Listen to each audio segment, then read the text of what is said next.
Digitalisation, technology. आजकल digitalisation और technology ऐसा हो गया है कि हमारे सारे कामों में वो ऑलमोस्ट आ गया है। मतलब कोई भी काम हो, व्हाट्सअप से शुरू होके हमारा लैपटॉप, कंप्यूटर, स्मार्टफोन सभी में इन्वॉल्व हो गया है, यहाँ तक वीडियो कॉलिंग तक भी। और रही गई कसर थी वो इस लॉकडाउन ने पूरी कर दी, क्योंकि लॉकडाउन के बाद सब लोग जो नहीं जानते थे टेक्नोलॉजी वो भी जानने लगे हैं, क्योंकि घर पे रहने के बाद आपके पास कोई ऑप्शन बचता ही नहीं था। स्मार्टफोन या लैपटॉप में मूवी देखो या इंटरनेट वगैरह सर्फ करो और टाइम पास करो। तो टेक्नोलॉजी वगैरह की वजह से हम लोग सब यूज़ तो करने लगे हैं, लेकिन हम कोई भी गैजेट्स खरीदेंगे, मतलब लैपटॉप खरीदेंगे, मोबाइल खरीदेंगे या कंप्यूटर या जो भी कुछ है, सब में एक चीज़ कॉमन रहती है कि स्टोरेज कितना है। पहले कैसा था कि अगर हम खरीदते थे तो 4 GB का स्पेस होता था, वो इनफ हो जाता था। 4 के बाद वो 8 GB हो गया, फिर 16 हुआ, फिर 32 हुआ, फिर 64 हो गया। और जैसे जैसे टाइम गया वैसे वैसे टेक्नोलॉजी में एवोल्यूशन आते गए और बढ़ता है। स्टोरेज स्पेस में कैसा होगा, स्टोरेज स्पेस तो बढ़ता गया लेकिन उसका कोई सोल्यूशन नहीं है। अब जैसे कि सोल्यूशन क्यों नहीं है, अब माना कि हमने स्मार्टफोन खरीद लिया, तो स्मार्टफोन में हम स्टोरेज स्पेस ज़्यादा क्यों देखते हैं, क्योंकि कंप्यूटर लैपटॉप में अगर हो गए तो हम हार्ड डिस्क उसको चेंज कर सकते हैं, लेकिन मोबाइल में हम चेंज नहीं कर सकते। अगर आपके मोबाइल में 32 GB का इनबिल्ट स्पेस है तो बस वो वही रहेगा, आप उसको चेंज नहीं कर सकते। हम लोग ये सब के चक्कर में स्टोरेज स्पेस ज़्यादा लेने लगे, लेकिन इस दुनिया में कुछ लोग ऐसे भी हैं जो उल्टा भी सोचते हैं, मतलब कुछ अलग ही सोचते हैं।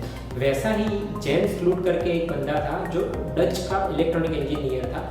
1984 में जब हम लोग पैदा भी नहीं हुए थे, उस टाइम उसने ऐसा कंसेप्ट सोचा था कि यार हमें स्टोरेज स्पेस कितना बढ़ाएंगे, क्योंकि इसकी कोई लिमिट नहीं है, साइज बढ़ती ही जाएगी। हम ऐसा कुछ नहीं कर सकते कि ये जो डेटा है हमारा, वो डेटा की ही स्पेस अगर हम कम कर दे तो, मतलब अगर आप कंप्यूटर वगैरह यूज़ करते हो तो आपको शायद WinZip या WinRAR का कंसेप्ट पता होगा कि उसको कंप्रेशन टेक्नोलॉजी बोलते हैं। अब कंप्रेशन टेक्नोलॉजी क्या होती है, मैं आपको नॉन टेक्निकल लैंग्वेज से बता देता हूँ। जैसे कि आपके पास मूवी है, तो मूवी पे हमें क्या दिखेगा, एक मूवी की फाइल है, बस यही। लेकिन टेक्नोलॉजिकल जो लैंग्वेज होती है उसमें किस तरीके से करते हैं, मूवी सिर्फ मूवी नहीं होती, मूवी में वो टेक्नोलॉजी इस तरीके से देखते हैं कि उसमें आप जो साउंड वॉइस रहता है वो एक अलग रहता है, जो आपकी मूवी की जो प्रिंट वगैरह चलती है फिल्म वो एक अलग रहती है, बाकी की जो साउंड की क्वालिटी है उसका एक अलग पोर्शन रहता है। जो मूवी की जो टेक्नोलॉजी मतलब HD है, फुल HD, आपने देखा होगा कि अगर आप फुल HD लोगे तो स्पेस बढ़ जाएगा, अगर थोड़ी डाउन क्वालिटी लोगे तो हो जाएगा। तो टेक्नोलॉजी मतलब हार्ड डिस्क के लेवल पर इस तरीके से स्टोर होती है। नॉर्मल में ऐसा होता है कि अगर जैसे कि आपके पास एक 2 GB का स्पेस है, ठीक है, तो यहाँ पे फाइल पड़ी है साउंड की, यहाँ पे पिक्चर की फाइल पड़ी है, यहाँ पे साउंड मतलब उसकी हाई क्वालिटी की फाइल पड़ी है। कंप्रेशन में क्या होता है, एक ही जगह पे वो सारा इकट्ठा हो जाता है। तो होगा क्या है कि इसकी वजह से आपकी जो साइज है वो थोड़ी बच जाएगी, इसको बोलते हैं कंप्रेशन लेवल। मतलब कि ये कोई एक्चुअली ऑफिशियल नहीं है, मैं सिर्फ समझाने के लिए बता रहा हूँ कि इस तरीके का काम करता है कि एक ही जगह पे 3 जगह अलग अलग बटा होता है, उसको मोड़ लेते हैं तो उसका साइज थोड़ा कम हो जाता है। तो इसने क्या सोचा, इसका काम था, इलेक्ट्रॉनिक इंजीनियर था और वो उस टाइम IBM, फिलिप्स या जो बड़ी बड़ी कंपनियां थी, ओरेकल वगैरह, उन सब कंपनियों के साथ काम करता था। तो कहीं ना कहीं उसको कंप्यूटर वगैरह की ज़रूरत पड़ती थी। तो इसकी वजह से उसको प्रॉब्लम एक ही होती थी कि हर बार कहीं जाना है तो उस टाइम उसको फ्लॉपी ड्राइव लेकर जाना पड़ता था, क्योंकि उस टाइम CD या पेन ड्राइव वगैरह नहीं था, सिर्फ फ्लॉपी ड्राइव 1 MB मतलब बहुत हो जाता था।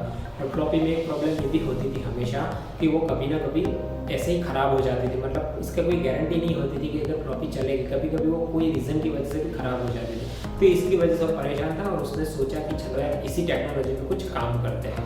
तो उस टाइम गूगल वगैरह तो नहीं था, क्योंकि आज तो गूगल है, तो इसी की वजह से हम लोग काफ़ी तेज़ी से सीख रहे हैं। जो लोग पहले 10 साल में सीखते थे, आज गूगल की वजह से हम लोग क्या करते हैं, इंटरनेट पे जाके सर्च करेंगे, किसी ने आधा अधूरा मेहनत करके छोड़ा वो हम ले लेंगे, उसकी कॉपी करेंगे, थोड़ा अपना जोड़ लेंगे, मतलब मिक्सिंग करके हम बना लेते हैं। तो हम ज़्यादा होता है, यही इसीलिए एक रीज़न भी बोला जाता है कि जो पुरानी पीढ़ी है उससे कंपेयर में नई पीढ़ी होती है वो आगे क्यों रहती है, क्योंकि पुराने लोगों ने बेचारों ने जितनी मेहनत करके रखी होती है वो कोई ना कोई रीज़न से अधूरा रह जाता है और हम लोग आते हैं उसको कॉपी करते हैं और अपना काम बना लेते हैं। तो इसकी वजह से उसको 84 में जो प्रोजेक्ट शुरू किया था उसने 1995 में, मतलब ऑलमोस्ट 11 साल बाद उसने एक डिक्लेयर किया कि भाई मैंने एक ऐसी टेक्नोलॉजी बना ली है, मतलब कि यूज़ कर लिए, डेवलप कर लिए कि जिसमें आपकी कंप्रेशन मतलब कि आपकी जो फाइल की साइज है उस हद तक छोटी कर दूँगा कि आपने कभी सोचा तक नहीं होगा। तो फिर उसको इसके बाद काफ़ी सारी कंपनियों से उसको प्रेजेंटेशन के लिए ऑर्डर मिलने लगे, एक काम करिए भाई आप आइए। ओरेकल, IBM, फिलिप्स सब कंपनियों में उसको प्रेजेंटेशन के लिए बुलाने लगी। वो वहाँ पे 1 by 1 जाके डेमो देने लगा। अब जो उसने डेमो दिया था, वो डेमो के हिसाब से क्या था मैं बताता हूँ आपको। उसका कहना था कि मैं सिर्फ और सिर्फ 8 KB में एक पूरी मूवी स्टोर कर सकता हूँ। 8 KB मतलब आपको पता नहीं होगा, लेकिन आप मूवीज़ वगैरह कॉपी करते हो तो MB के बारे में तो आपको पता होगा। आज कोई भी अगर छोटी मूवी हम बोलेंगे तो क्या बोलेंगे, 300 MB या 400 MB में पूरी मूवी आ जाती है। उसने जो टेक्निक बताई थी उसके हिसाब से सिर्फ 1 MB में आप 125 मूवी 125 मूवी स्टोर कर सकते हो। सोचो इस तरीके का टेक्नोलॉजी उसने डेवलप किया होगा कि आज 300-400 MB में एक मूवी आती है, उसके हिसाब से 1 MB में 125 मूवी मतलब 8 KB में एक मूवी आ सकती है। और ऐसा नहीं था, उसने ये प्रेजेंटेशन करके दिखाया, सब लोग चौंक गए, सब बड़ी कंपनियां, और सब बड़ी कंपनियां उससे टाई अप करने के लिए लाइन लगाने लगी, लेकिन उसको बहुत सारी कंपनियों से ऑफर था। फाइनली उसने फिलिप्स कंपनी के साथ अपना कॉन्ट्रैक्ट किया। मतलब कि उसको पहले मिल गया था जो पैसा लगाने वाला, जो फंडिंग करने वाला, उसने फंडिंग करने वाले बंदे ने अपने नाम पर पैटर्न रजिस्टर करवाया, और ये जो थे वो उसके मेन फाउंडर थे, और उसका पैटर्न वगैरह रजिस्टर करवा के फिलिप्स के साथ 1999 में उनकी डील फाइनल हो गई।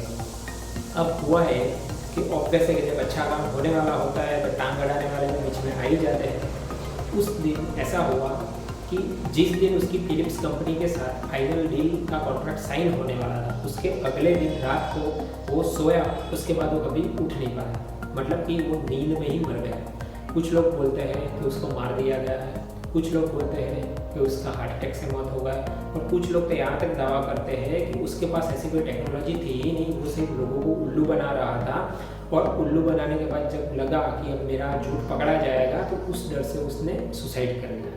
चलो इन सब लोगों की बात मान लेते हैं, लेकिन क्या आपको लगता है कि आज भी अगर आप कोई प्रोजेक्ट डेवलप करते हो तो फिलिप्स या ऑरेकल, IBM जैसी कंपनी आपको बुलाती है क्या कि आओ मेरे यहाँ प्रेजेंटेशन दिखाओ? कितनी मेहनत करनी पड़ती है, कितना डेमोन्स्ट्रेशन दिखाना पड़ता है, तब जाके वो लोग आपको एक अपॉइंटमेंट देते हैं और उसके बाद आप जाते हो। तो अगर उस जमाने में उस बंदे ने इतने लेवल तक पहुंचा था और इतनी कंपनियों के साथ बात करने के बाद फाइनल डील की थी, तो कुछ ना कुछ तो उसके प्रोजेक्ट में होगा ही, ऐसा ही तो वो झूठ नहीं बोलता होगा। लोग क्यों बोलते हैं कि झूठ बोलता था? क्योंकि आज तक उस तरीके की टेक्निक कोई ढूंढ ही नहीं पाया है, क्योंकि उसने 1999 में बना दिया था, 2020 में अभी तक उसके जितना कंप्रेशन लेवल कोई यूज़ नहीं कर पाया। दूसरा कि जो मैं आपको कंप्रेशन लेवल बता रहा हूँ, वो उसका जो बंदा था उसके हिसाब से ये कंप्रेशन टेक्नोलॉजी नहीं थी, उसने एक डिजिटल एनकोडिंग सिस्टम पूरी डेवलप की थी, जिसका उसने नाम दिया था स्लूट डिजिटल कोडिंग सिस्टम। स्लूट नाम इसीलिए था क्योंकि उसकी सरनेम थी जैन स्लूट, तो स्लूट उसका नाम था, और उसने कंप्लीटली मेंशन किया है एक डिजिटल एनकोडिंग सिस्टम। अब वो किस तरीके की थी वो कोई नहीं जानता। उसके बाद उसके साथ जो बंदे ने पैटर्न रजिस्टर करवाया था, उन लोगों ने भी काफ़ी मेहनत की ढूंढने के लिए, लेकिन उनको कुछ नहीं मिला। उसकी जो फ्लॉपी ड्राइव वगैरह थी वो भी काफ़ी सारा सर्च किया, लेकिन कभी किसी को कुछ नहीं मिला कि उसने किस तरीके का प्रोजेक्ट डेवलप किया था। इस तरीके से अच्छे खासे प्रोजेक्ट का बैंड बज गया। अब कितना सही झूठ वो तो नहीं पता है, लेकिन सोचो, और अगर टेक्नोलॉजी मार्केट में आ गई होती तो ये किंगस्टन, जो ट्रांसकैट, जो पेन ड्राइव, हार्ड डिस्क बनाने वाली कंपनियां थी, उनका क्या हाल होता। उन्होंने उस टाइम जो रिसर्च करके रखा था, तो कहीं ना कहीं कुछ तो गड़बड़ थी। लेकिन ये भी हम नहीं बोल सकते कि उसने नहीं बनाया था, क्योंकि मैं कम्प्लीटली मानता हूँ कि अगर कंपनी आपको प्रेजेंटेशन के लिए बुलाती है, आपको कॉन्ट्रैक्ट करती है, तो कुछ तो आपने काम किया होगा तभी आपको बुलाती है। आई होप दोस्तों आपको वीडियो काफ़ी इन्फॉर्मेटिव लगा होगा। वीडियो को लाइक करिएगा, शेयर करिएगा, सब्सक्राइब करिएगा।